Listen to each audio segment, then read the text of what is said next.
Extracellular matrix is a very important part of connective tissue. In fact, it often determines how that connective tissue functions and how we're going to classify it based on some of the characteristics of that matrix. So the matrix components can be put in two big categories, molecules called ground substance and molecules that are fibrillar or fiber-like. Let's look at the ground substance molecules first. We'll start with the first component called proteoglycans. These are large molecules comprised of glycosaminoglycans, or just GAGs, attached to a protein core. GAGs are long, unbranched disaccharides with a strong negative charge. That negative charge attracts cations, which in turn attracts water, and that's how they resist compression, because they have all that water bound to them. So here you can see a number of sulfated GAGs, and then the only unsulfated GAG, hyaluronic acid. And all of these can be found in the GAGs and proteoglycans in connective tissue. So what does this look like? The diagram on the left shows a single proteoglycan molecule, and the little red sticks are examples of different GAGs that are bound to the core protein. So it looks kind of like a small bottle brush. Then you take that single proteoglycan, and by means of a linker protein, you link it with many other proteoglycan molecules to a hyaluronic acid core, and you get what you see on the right here, a proteoglycan complex. A good example of this would be aggrecan. So you can see with all of those glycosaminoglycans that have strong negative charge and this very space-filling kind of structure of the proteoglycan complex, how this would bring in a lot of cations and water, take up a lot of space, and contribute to the resistance to compression and gel-like consistency of the ground substance.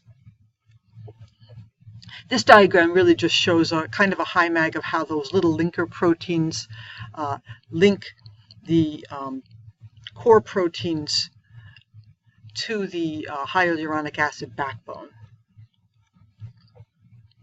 This is electron micrographic preparation called shadowing, showing you a proteoglycan complex. They really look kind of like a centipede. And you can see the core protein as well as the individual proteoglycan molecules that are indicated with the arrowheads. The second category of molecules in the ground substance are structural or adhesive glycoproteins. These are really important molecules because they have binding sites for both the cells and other components in the matrix. It's these multiple binding sites that allow these adhesive glycoproteins to kind of cross-link various components within the matrix and between cells and matrix. And that's how they function in cell adhesion, and the transient adhesion allows for cells to migrate or move around throughout the matrix, and via these binding sites they also facilitate signaling in both directions, so both inside-out signaling from within the cell to the matrix and outside-in signaling from the matrix to the cells. Some examples of those are fibronectin, laminin, chondronectin, osteonectin. So fibronectin and laminin are found in most general connective tissues, and chondronectin is cartilage specific and osteonectin is bone specific. So here's a diagram of fibronectin, and the important thing here is to note the various binding sites for matrix components, like fibrillar components such as collagen or fibrin, and other components such as cell surface receptors, so they can bind to the cells. Also note that this molecule has two separate arms that are only bound at one end, That means that each arm can be extended in different directions out into the matrix and can facilitate the network-like binding.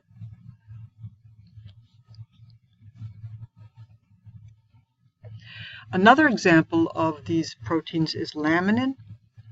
This is found specifically in the basal lamina, which underlies the epithelial sheets, and it's one of the components that helps bind the cells to their underlying basal lamina.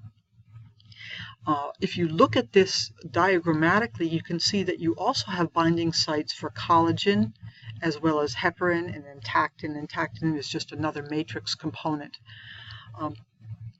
So this cell can help cross-link between the cells and the matrix and between various matrix components, just as fibronectin can do.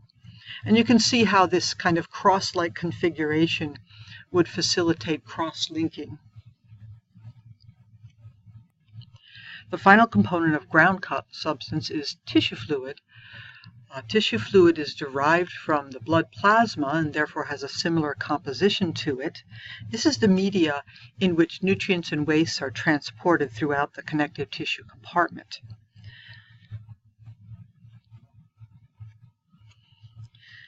Now let's take a look at the fibrillar component of matrix. So there are essentially three types of fibers we're going to discuss: collagen, elastin, and reticular fibers, which are actually just another subset of collagen. So collagen is the most abundant fibrillar component, and it is an inelastic fiber. That means it doesn't stretch. However, it's a very strong fiber, therefore it confers tensile strength to the tissue in which you find it. There are numerous subtypes of collagen, more than 25 that are currently known. I've listed the first 4 here because they are the most abundantly found in general connective tissues. Type 1 is really comprised of the largest diameter fibers and is also found in the hardest tissues, those that need the most strength, such as bone, tendon, the cornea of the eye, and organ capsules, things that need protection. Type 2 is specific for cartilage. Type 3 is what we call reticular fibers, and is found in organs that are somewhat distensible or have compliance. That means they can change shape to some degree. And type 4 is specific to the basal lamina. Let's take a quick look at collagen structure. So tropocollagen molecules are a triple alpha helix, and in their mature form, they are secreted out of the cell as procollagen, and the ends are clipped off, and they become the mature tropocollagen molecules, and those self-assemble in a staggered fashion into these collagen fibrils. And it's this staggering of the tropocollagen molecules within the fibril that leads to the banding pattern when these things are stained. So here's an example of that banded pattern. When you see the collagen fibrils stained and look at them with sufficient resolution, these are electron micrographs. You cannot see this banding pattern at the light microscopic level. You have to be looking at it at the electron microscopic level to be able to detect that. So each one of these collagen fibrils is those arrays of the tropocollagen molecules, and in turn those fibrils group themselves together into assemblages called a collagen fiber, which you see in the bottom panel there. So you have a couple of levels of organization. Tropocollagen molecules group together or assemble into fibrils, fibrils group together into fibers. And also in some tissues you have very large collections of fibers which are kind of bundled. So you can have yet another level of organization depending on the tissue you're looking at. So as I said before, collagens are the most abundant proteins in the body. And alterations in that collagen structure can result from changes in genetic expression or abnormal processing of the collagen protein, like post-translational modifications. And the result is, unfortunately, various conditions such as Larsen syndrome, scurvy, osteogenesis imperfecta, and so on. I'm not going to discuss those in any detail. I'll just give you this little chart, and you can take a look at that on your own time.